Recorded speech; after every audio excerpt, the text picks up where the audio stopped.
Assalamualaikum warahmatullahi wabarakatuh. Ketemu lagi di video pembahasan Mapeltik kelas 8, yang mana pada minggu lalu kita telah membahas mengenai jaringan komputer, yaitu pengertian jaringan komputer, fungsi jaringan komputer, dan jenis dari jaringan komputer tersebut. Nah, pada minggu ini kita akan membahas mengenai jaringan intranet dan jaringan internet.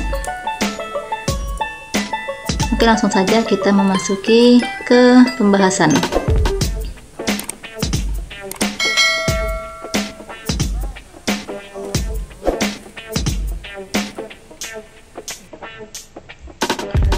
Sebelumnya, kita harus mengetahui perbedaan dari jaringan intranet, extranet, dan internet. Intranet adalah sebuah jaringan internal perusahaan yang dibangun menggunakan teknologi internet. Arsitektur dari intranet berupa aplikasi web dan menggunakan protokol TCP atau IP, sedangkan extranet merupakan jaringan intranet perusahaan yang ingin mengekspos informasi yang mereka miliki ke jaringan luar. Sementara internet atau interconnected network adalah sebuah sistem komunikasi global yang menghubungkan komputer-komputer dan jaringan-jaringan komputer di seluruh dunia.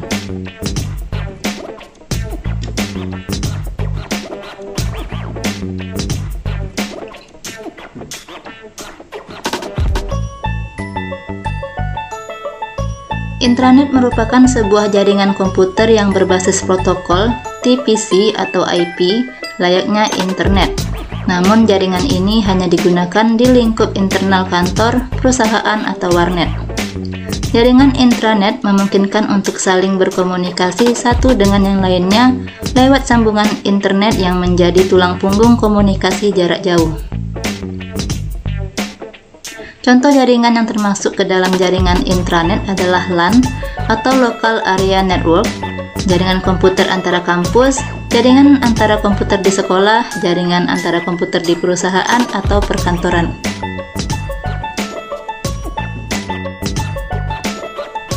Selanjutnya mengenai cara koneksi jaringan lokal atau intranet. Setelah mengetahui dan memahami tentang jaringan lokal atau intranet, apakah kamu tahu cara melakukan koneksi ke jaringan lokal? Untuk mengetahuinya, lakukanlah aktivitas berikut ini. Yang pertama, siapkan dua buah komputer yang akan digunakan untuk menggabungkan jaringan secara lokal. Kedua, untuk komputer pertama, klik kanan pada icon jaringan, kemudian pilih Network and Sharing Center. Setelah itu, pilih jaringan yang digunakan. Perhatikan gambar di samping ini. Nah, beginilah tampilan dari jaringan yang akan kamu gunakan nanti.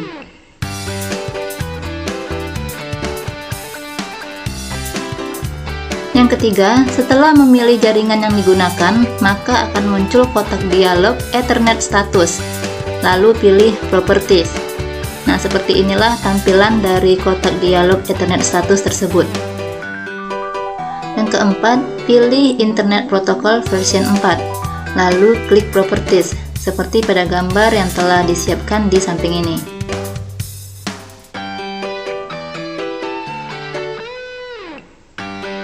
Kelima, centang pada Use the following IP address, lalu masukkan IP address-nya 192.168.1.1 dan masukkan subnet mask-nya 255.255.255.0, kemudian klik OK.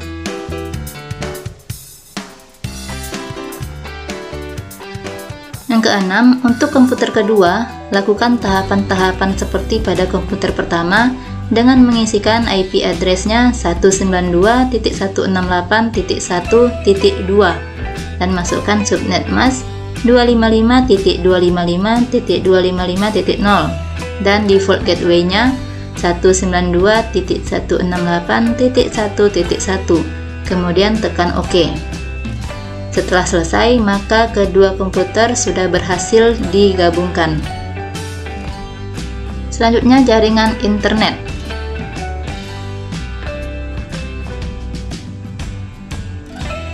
Yang pertama, sejarah internet.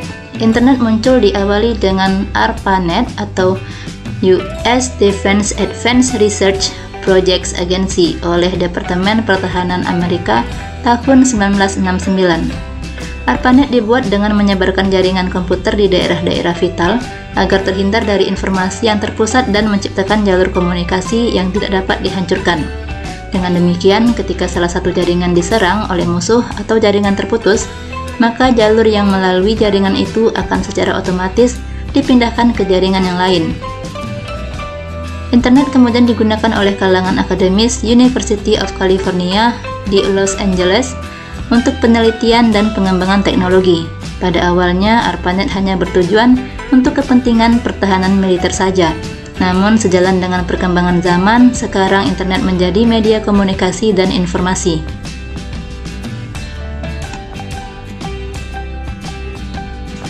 Selanjutnya adalah pengertian internet. Interconnected network yang saat ini disebut dengan internet adalah sekumpulan jaringan komputer yang menghubungkan jutaan situs. Internet juga dapat mengakses seluruh layanan informasi dan komunikasi untuk pemakainya yang tersebar di seluruh dunia. Hal paling menarik di internet adalah orang dapat mengakses internet tidak mengenal batas negara, ras, pendidikan, ideologi, atau hal-hal lain yang biasanya dapat menghambat pertukaran pikiran. Manfaat internet yang diperoleh melalui kerjasama antar pribadi atau kelompok tidak mengenal batas jarak dan waktu. Dalam internet terdapat berbagai macam situs. Situs yang dimaksud berupa halaman-halaman yang digunakan untuk menampilkan informasi, gambar, gerak, suara, dan gabungan dari semuanya, baik yang bersifat statis maupun dinamis.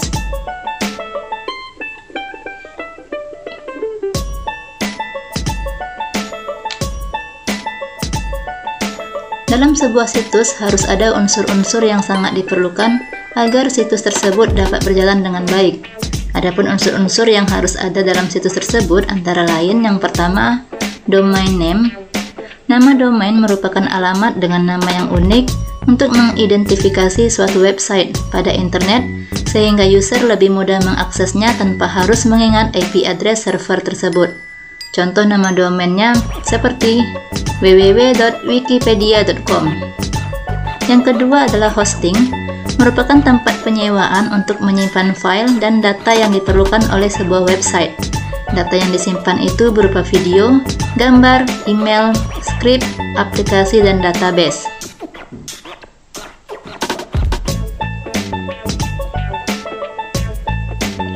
Yang ketiga adalah script atau bahasa program. Script atau bahasa program adalah bahasa yang digunakan untuk menerjemahkan setiap perintah dalam website pada saat diakses oleh user. Semakin banyak ragam bahasa program yang digunakan, maka website akan terlihat semakin dinamis dan interaktif. Selanjutnya ada desain web. Desain ini sangat berpengaruh pada bagus atau tidaknya sebuah website dalam pandangan user. Kualitas situs sangat ditentukan oleh kualitas desainer. Semakin baik keahlian web designer dalam mengolah program atau software pendukung, maka situs yang dihasilkan juga semakin berkualitas. Yang terakhir adalah publikasi. Keberadaan situs sangat bergantung pada besarnya pengunjung dan komentar yang masuk. Oleh karena itu, penting mengenalkan situs pada masyarakat. Cara yang dilakukan dengan publikasi langsung seperti Yahoo, Google, dan lain-lain. Selanjutnya adalah keuntungan dan kerugian penggunaan internet. Internet berkembang sangat pesat dengan menawarkan daya tarik dan keuntungan dibandingkan dengan media lainnya. Akan tetapi, banyak pula kerugian yang dirasakan oleh pengguna. Keuntungan dan kerugian tersebut antara lain: keuntungan dalam penggunaan internet yang pertama, komunikasi murah. Kedua, sumber informasi besar. 3, tantangan baru untuk berusaha. 4, keterbukaan atau tanpa sensor. Dan kelima, jangkauan yang tidak terbatas. Sedangkan kerugian dari penggunaan internet adalah yang pertama, ancaman virus. 2, pencurian nomor kartu kredit atau nomor rekening bank. 3, plagiat hasil karya intelektual. Dan keempat, merusak mental generasi penerus bangsa dengan situs-situs yang berbau pornografi. Selanjutnya mengenai cara koneksi jaringan internet. Yang pertama, menggunakan saluran telepon. Salah satu cara menghubungkan komputer dengan internet yang masih digunakan sampai sekarang adalah dengan menggunakan saluran telepon atau dial-up. Pada penggunaan saluran telepon ini, modem dihubungkan dengan jaringan telepon. Setelah kita melakukan dial-up, maka komputer akan terhubung ke ISP dan kita akan dapat melakukan penjelajahan di internet. Yang kedua, menggunakan jaringan dengan LAN. Penggunaan jaringan ini adalah dengan menghubungkan beberapa perangkat komputer yang berada dalam sebuah LAN atau Local Area Network, contohnya seperti sekolah, warnet, perusahaan, dan lain-lain. Sambungan tersebut kemudian dihubungkan dengan menggunakan modem pada antena pemancar atau kabel telepon. Cara ini umumnya digunakan untuk penggunaan internet yang besar dan melibatkan banyak perangkat komputer. Yang ketiga, menggunakan jaringan wireless Fidelity atau Wi-Fi. Jaringan Wi-Fi merupakan salah satu jenis jaringan yang populer dan banyak digemari oleh pengguna internet. Wi-Fi dapat menghubungkan perangkat dengan internet tanpa menggunakan kabel. Jaringan Wi-Fi ini menggunakan gelombang untuk menyebarkan jaringan dengan frekuensi yang terbilang tinggi, yaitu sekitar 2,4 GHz. Saat ini sudah banyak tempat-tempat umum yang menyediakan akses jaringan Wi-Fi seperti di taman kota, sekolah, kampus, dan lain sebagainya. Yang keempat, menggunakan jaringan TV kabel. Bagi yang berlangganan TV kabel, layanan ini terhubung langsung ke internet dengan melalui TV kabel.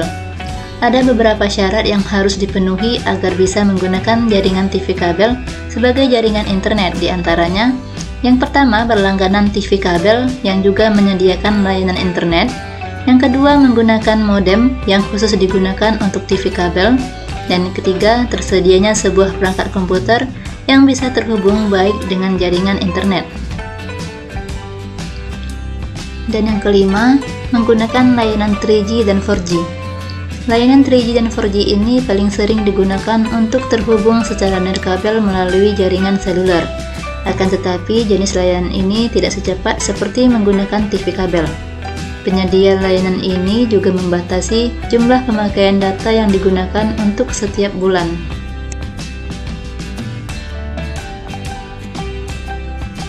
Demikianlah pembahasan materi minggu ini. Semoga materi yang disampaikan kali ini dapat dipahami dengan baik. Dan sampai jumpa di pembahasan selanjutnya. Assalamualaikum warahmatullahi wabarakatuh.